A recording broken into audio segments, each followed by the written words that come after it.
Hey everybody, hope you're doing well.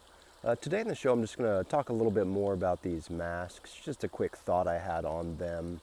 Then I'll talk a little bit about professional sports. If I could be a professional athlete, what sport would it be in? Then I'll just show you around a little park here in Linden, Washington. It's called Berthisson Park. There's some old growth. There's some other trails that bang around, little spots like this, little creeks and whatnot. Really pretty. You can see. Looks like we just got some rain, so yeah, it's a really nice day out here. So if you can find a spot like this to go out where it's safe, you can stay away from people, do it. All right, let's start the show.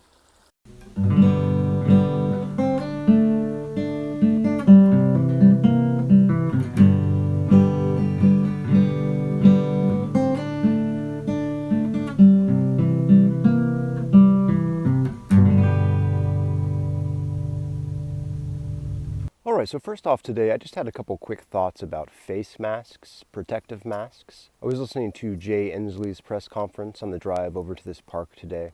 It got me thinking a little bit about it.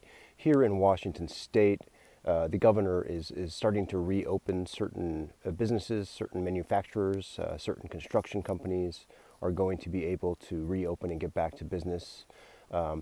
Now, this will be contingent, of course, upon them agreeing to provide their employees with certain protective gear, face masks. Boeing, for instance, now has 27,000 employees they've called back to work at their manufacturing plants up in Everett in the Seattle area. Of course, all of them have to wear face masks while they're at work, and many of them actually have to wear protective gowns and even more equipment, gloves and things like that, because they'll be working in such close proximity to one another. Now, I foresee that being fairly normal moving forward, right? So as these industries come back online, people go back to work, they are going to have to wear masks. That's something we need to probably start thinking about accepting at this point, start preparing for. If you don't have a mask yourself, if you haven't made one for yourself, it's very easy to do. I know it's tough. We don't really want to wear masks. But if we're going to start to go out and be more social, if we're going to get back to work, we need to wear them.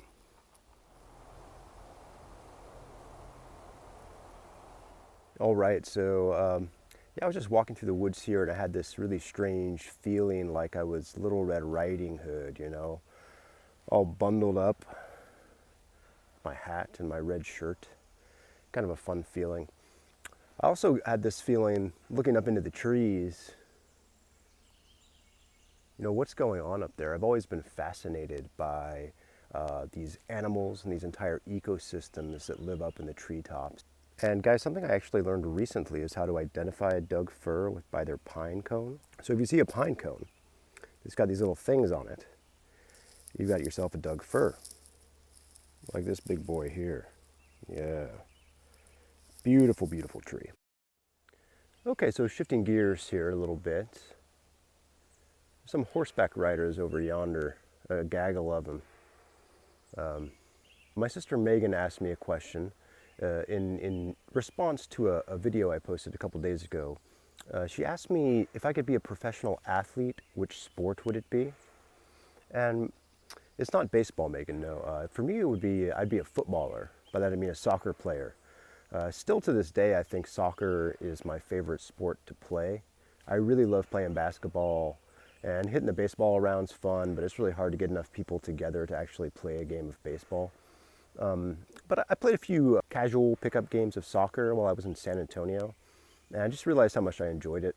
Plus, it's just a great way to get a bunch of exercise.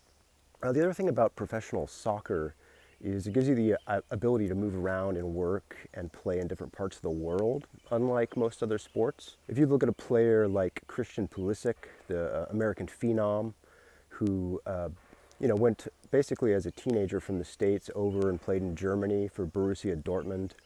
Now he's playing for Chelsea in London, one of the biggest football clubs on the planet. A career trajectory like that just sounds really appealing to me. So yeah, Megan, thank you for the question, but it would definitely be a soccer player.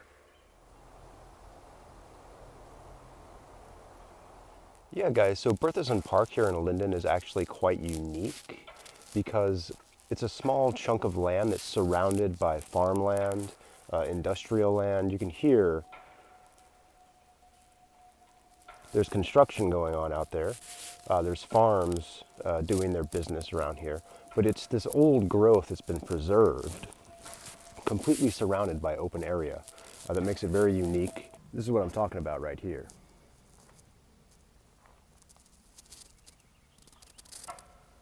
Berries. All right, folks, so there you go. A little bit of Berthisson Park here on this beautiful day.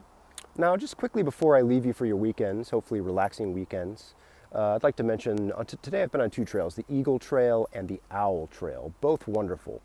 But I think what we can surmise here is that given the unique geography, this island of tall Doug fir trees surrounded by farms and grassland, this is a haven for birds of prey.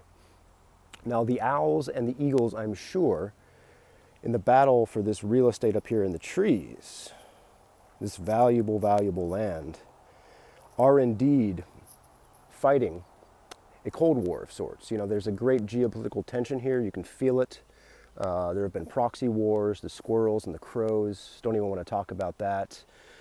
I don't know. All I can really surmise for you people, Bambi never stood a chance.